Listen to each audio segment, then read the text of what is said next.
Et aujourd'hui, on va parler d'un sujet qui fâche, mais c'est un sujet indispensable. Si vous voulez devenir un leader dans votre domaine d'activité, être reconnu, avoir autorité dans votre domaine, être légitime, qu'on vous demande votre avis, que l'on vous considère dans votre travail, eh bien, il va falloir développer votre réseau. Je sais que développer son réseau, c'est quelque chose qui est parfois connoté négativement, mais vous allez comprendre qu'il ne faut pas tout mélanger. Pour commencer, on va faire la différence entre le piston et développer son réseau. Le piston, c'est quoi? C'est lorsqu'on est placé à un poste juste parce qu'on est le fils de, ou la fille de, ou la cousine de, et qu'on n'a pas les compétences. Qu'on n'est pas recommandé par nos compétences, etc., mais simplement parce que c'est notre nom ou parce qu'on fait partie d'un certain cercle, etc. Donc le piston, ça n'a absolument rien à voir. Le réseau, c'est quelque chose qu'on va faire spontanément, même dans notre vie personnelle. On va prendre l'exemple, si vous aviez besoin de faire appel, par exemple, à un électricien pour chez vous. Quel est votre premier réflexe? Est-ce que je connais un électricien? Non. Bon. Est-ce que je connais quelqu'un qui connaît un électricien? Ah, oui. J'ai mon frère qui a fait appel à un électricien l'autre fois pour chez lui. Ça s'est très bien passé. Il a bien travaillé, le prix était correct, c'était une personne de confiance. Ok, je vais lui demander ses coordonnées. Pourquoi j'irai chercher un électricien que je ne connais pas, dont je ne connais pas son travail ni ses compétences, je ne sais pas si je peux lui faire confiance, alors que j'ai quelqu'un dans mon entourage qui en connaît un et qui peut me faire un retour, me témoigner que ça s'est bien passé. Donc vous voyez, dans notre quotidien, on fait appel à notre réseau pour tout. Donc l'idée, c'est de recréer ça, mais dans le domaine professionnel. Vous comprendrez donc que plus vous développez votre réseau, plus vous multipliez les opportunités.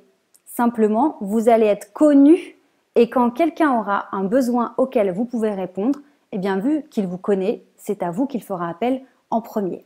Donc, développer votre réseau, c'est indispensable. Peu importe votre secteur d'activité, connaître du monde, ça multiplie forcément vos opportunités. Maintenant, là où le bas blesse, c'est que quand on n'a pas l'habitude, on n'a pas naturellement la tchatche, on a du mal à aller parler à des inconnus, on ne sait pas trop comment se présenter, ni comment présenter son activité, eh bien faire du réseau, ça devient vraiment difficile, voire carrément une épreuve. Pourquoi je vous fais cette vidéo? Eh bien, je sais à quel point c'est important de développer son réseau, mais je sais aussi à quel point ça peut être difficile et une vraie souffrance de le faire. Je l'ai vécu moi-même parce que quand je suis devenue entrepreneuse à l'âge de 25 ans, je venais de passer mes 10 dernières années totalement recluse chez moi parce que j'avais des problèmes de santé et j'étais coupée socialement. J'ai décidé de monter mon entreprise et j'ai dû me rendre à l'évidence qu'il allait falloir me confronter au monde extérieur, aller rencontrer du monde, leur expliquer, leur parler de mon projet. Et j'avais pas les codes. Et naturellement, j'avais pas moi la tchatche, je savais pas comment aborder les autres, je savais pas comment me positionner. Tout était compliqué et j'avais 10 000 questions qui venaient dans ma tête à chaque fois que j'avais l'occasion de parler à quelqu'un. Alors, ce que j'ai fait, c'est que j'ai commencé à décortiquer et à analyser ce que faisaient les personnes qui étaient à l'aise à l'oral. C'est comme ça que je me suis formée sur la prise de parole en public, le langage non verbal, le décodage des gestes, comment paraître crédible.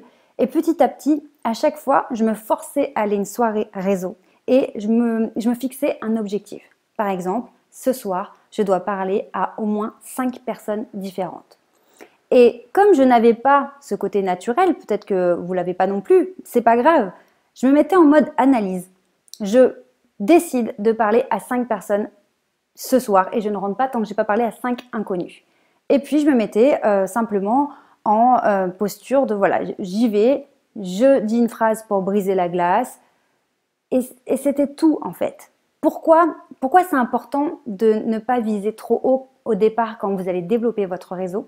Parce qu'il y a un énorme frein qui va vous bloquer. C'est de vous dire qu'à chaque fois que vous parlez à une personne, il faut que ce soit une réussite.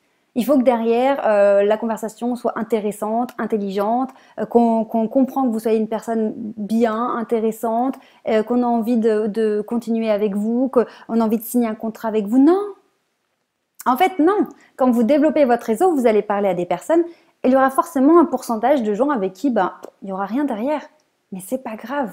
Ne mettez pas trop d'enjeux à chaque fois que vous allez parler à une nouvelle personne. Parce que ça va vous bloquer. Vous allez vous mettre une pression de dingue et alors que c'est pas le but.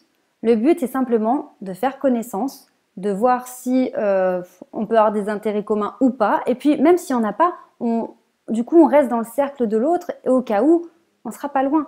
Mais il n'y a pas d'enjeu. C'est pas parce qu'on rencontre une nouvelle personne qu'on doit lui faire une vente ou qu'on doit se faire embaucher. Sinon, c'est impossible. On serait dans un stress de fou à chaque fois qu'on rencontre une nouvelle personne. Le but, c'est simplement d'aller montrer que, bah tiens, voilà, j'existe, voilà ce que je fais. Et c'est tout. Pas plus. On ne se met pas plus la pression. Maintenant, on verra dans d'autres vidéos comment faire, quelle phrase dire pour briser la glace, comment faire pour aborder une personne qu'on ne connaît pas, et toutes ces choses aussi qui peuvent nous empêcher d'avancer, ce petit dialogue interne que vous connaissez certainement avec ces petites phrases qui viennent nous déstabiliser. Oh mais regarde, t'as l'air débile, mais pourquoi t'as dit ça? Ah mais ça y est, ça se voit que tu l'as mis mal à l'aise. Plein de petites choses comme ça qui vont venir nous déstabiliser. Ça, on en parlera dans d'autres vidéos, donc je vous invite vraiment à vous abonner à la chaîne et à cliquer sur la cloche de notification pour rien rater. Et surtout, si vous voulez évoluer, devenir de plus en plus charismatique, de plus en plus sûr de vous, ne plus avoir peur, ne plus douter et comprendre justement toutes ces techniques qui vont vous permettre d'apparaître à l'aise, sûr de vous et surtout de vous sentir mieux au fond de vous. Je vous invite à vous abonner sur le petit lien, je vais y arriver. Je vous invite à cliquer sur le lien qui est en dessous de la vidéo. Vous aurez donc accès à mes conseils directement dans votre boîte mail. Donc on va aborder énormément de sujets ensemble et vraiment développer votre réseau, c'est une mine d'or d'opportunités, vraiment. Quand on fait le bilan comme ça, on se dit à chaque fois, ah bah oui, parce que là, en fait, je connaissais lui, qui du coup m'a recommandé à lui, et puis qui m'a recommandé à elle. À chaque fois, il y a un lien avec votre réseau. Que ce soit un réseau dans la vraie vie, ou même un réseau digital, sur LinkedIn par exemple, c'est hyper puissant. Donc, vous ne pouvez pas rester comme ça isolé et rater des opportunités, que ce soit des offres d'emploi ou des contrats avec des clients si vous êtes indépendant, parce que vous avez peur d'aborder les autres. Vous ne pouvez pas rester comme ça freiné. Regardez à long terme. Je sais que ça va être difficile au début, j'en suis consciente, je suis passée par là moi aussi. Mais regardez à long terme tout ce que vous allez gagner. Toutes ces personnes que vous allez réussir à aborder. Et quand vous allez gagner la légitimité et l'autorité dans votre domaine d'activité et que vous allez être positionné en tant qu'expert dans ce que vous savez faire, c'est énorme. Le gain, il est énorme. Ça vaut vraiment le coup de sortir de votre zone de confort. Même si ça fait peur, même si c'est bizarre, même si c'est pas naturel chez vous, c'est comme ça que la société en tout cas fonctionne. Et vous pouvez avoir un tempérament plutôt extraverti ou plutôt introverti. Vous avez le droit d'aller chercher des opportunités, vous avez le droit de réussir, vous méritez de réussir. Donc prenez du temps, autorisez-vous à aller plus loin, à dépasser vos peurs. En tout cas, moi, je suis là pour vous aider là-dessus. Et l'ayant déjà fait, je vous assure que c'est possible. On peut passer d'un état de grande timidité, d'anxiété, de doute, de peu d'estime de soi-même, à se sentir totalement à l'aise avec tout le monde, partout, n'importe quand. C'est totalement possible. Alors, inscrivez-vous au programme d'accompagnement par email, abonnez-vous à la chaîne et on se retrouve très bientôt. Vous méritez de réussir.